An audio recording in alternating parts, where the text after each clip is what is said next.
اگلا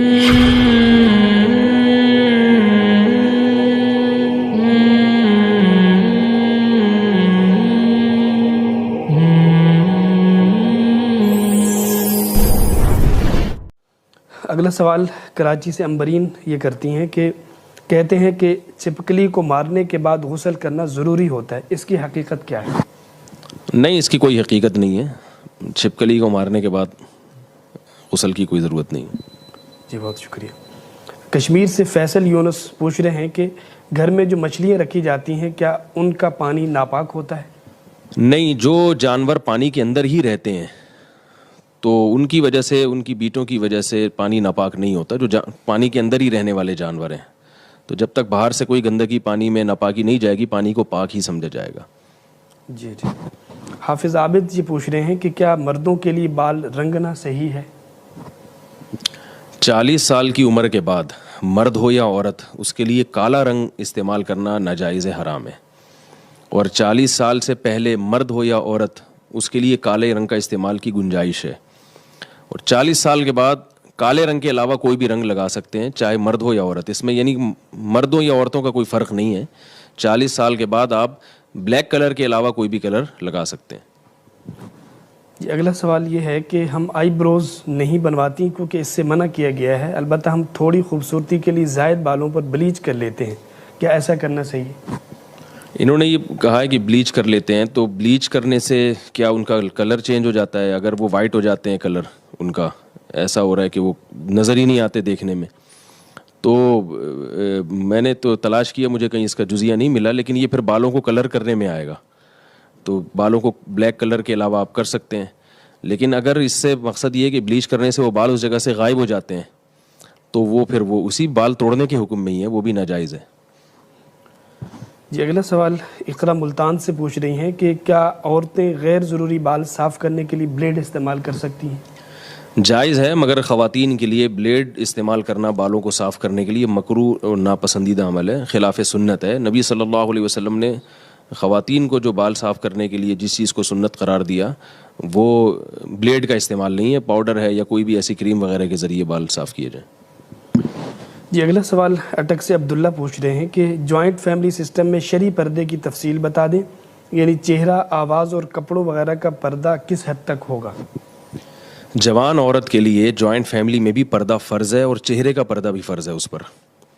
البتہ کپڑوں کا پردہ کرنا بہت مشکل ہے، جوائنٹ فیملی میں اگر سب اکٹھے رہتے ہیں تو کپڑے کا پردہ فرض نہیں ہے ایسی صورت میں، اگر مشکلات پیش آ رہی ہیں۔ رہا یہ مسئلہ کہ یہ جو بعض دفعہ ایسے ہوتا ہے کہ جوائنٹ فیملی میں کوئی خاتون پردہ کرتی ہیں تو بالکل کمرے میں بند ہو جاتی ہیں، اور وہ کہتی ہیں کہ آواز کا بھی پردہ ہے، جس کی وجہ سے جو گھر کے اجتماعی نظم میں پھر بہت زیادہ یعنی مشکلات پیش آتی ہیں، کھانا پکانا، یا ظاہر ہے جب سب مل کے رہتے ہیں تو سب کو ایک دوسرے کی خدمت کرنی پڑتی ہے، تو وہاں یہ گنجائش ہے، فقہاء نے یہ گنجائش دی ہے کہ اگر کوئی بات کرنا چاہے تو بات بھی کر سکتی ہے دیور سے پردے کے پیچھے، اور اگر سب اکٹھے بیٹھ کے کھانا کھا رہے ہیں، جیسے ایک ہی میز پہ یا ایک ہی دسترخوان پہ سب کا کھانا کھانے کا معمول ہے، جیسے کہ والدین کی خواہش ہوتی ہے کہ سب بیٹے اور بہویں ایک ہی جگہ بیٹھیں، تو اس کی بھی گنجائش ہے کہ یعنی جو خاتون پردہ کر رہی ہیں تو وہ اسی رو میں بیٹھیں جس رو میں دیور بیٹھا ہوا ہے، درمیان میں فاصلہ ہونا چاہیے، ساتھ بیٹھنا تو جائز نہیں، تاکہ دیور کی نظر چہرے پہ نہ پڑے،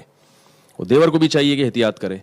تو اس طرح سے یعنی اگر گھروں میں یعنی چھوٹا گھر ہے یا بڑی فیملی ہے، یعنی بالکل ہی اپنے آپ کو چھپانا بہت مشکل ہو رہا ہے، تو اس طرح سے یعنی پردہ کیا جا سکتا ہے۔ یعنی خلاصہ یہ نکلا کہ ایسے نہ بیٹھا جائے بالکل آمنے سامنے کہ دیور کی نظر بھابھی پہ پڑ رہی ہے، یہ بالکل جائز نہیں ہے، اور بے تکلف نہ ہوا جائے، جیسے بعض خاندانوں میں دستور ہے دیور بھی جوان ہے، بھابھی بھی جوان ہے، اور خوب کہہ کے سامنے بیٹھ کے لگا رہے ہیں، یہ بالکل غلط ہے۔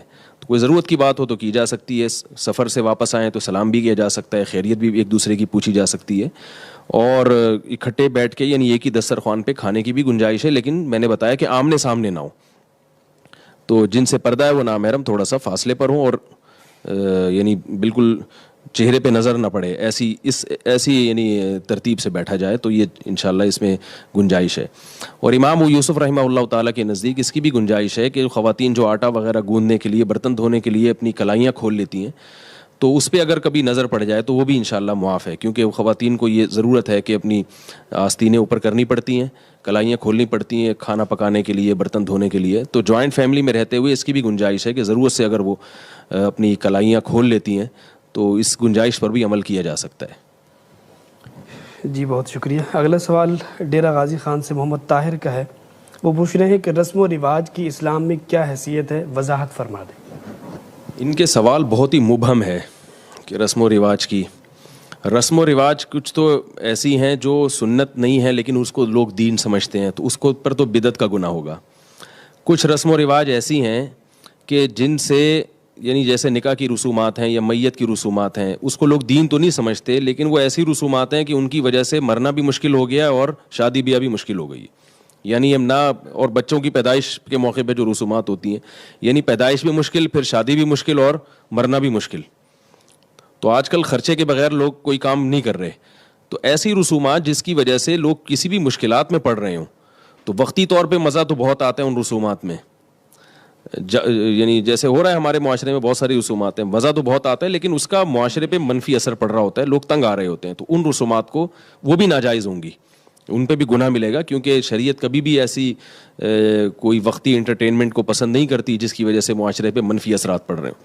اور اگر اس کے علاوہ کوئی ایسی رسم ہے جس سے نہ کوئی نقصان ہو رہا ہے اور نہ لوگ اس کو سنت سمجھ رہے ہیں، تو وہ اصل ہر چیز میں اباحت ہے، وہ جائز ہے، اس میں پھر کوئی گناہ نہیں ہے.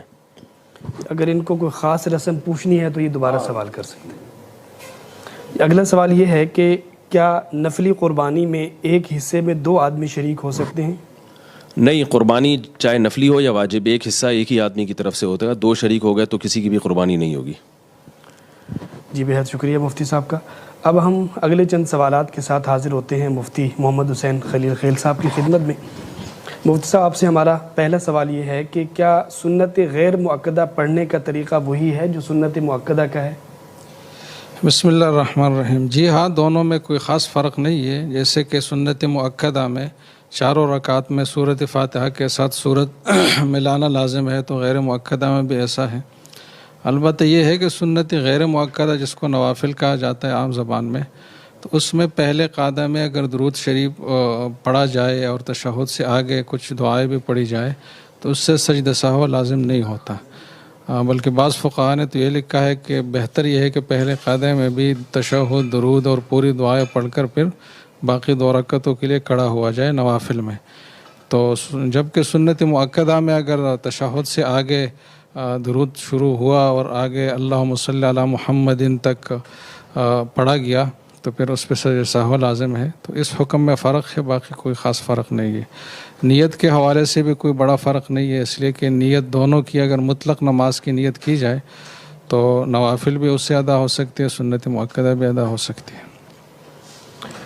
یہ اگلا سوال بدر عالم انڈیا سے پوچھ رہے ہیں کہ میں ایک کمپنی میں کام کرتا ہوں جہاں کیمیکل سے مستقل واسطہ رہتا ہے.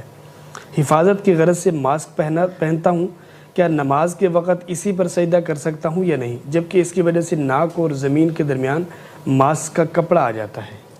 بس ویسے نماز کے وقت ضرورت تو محسوس نہیں ہوتی، کیونکہ ماسک اتارنا کوئی مشکل کام نہیں ہے. اور نماز میں انسان کو وہی لباس پہننا چاہیے جس میں وہ عام مجمع میں جا سکے اور ایک عام استعمال کی چیز ہو. ماسک چونکہ ایسی چیز نہیں ہے، خاص مواقع پر استعمال ہوتا ہے، تو بہتر تو بہرحال یہ نہیں ہے کہ ماسک کے ساتھ نماز پڑھی جائے.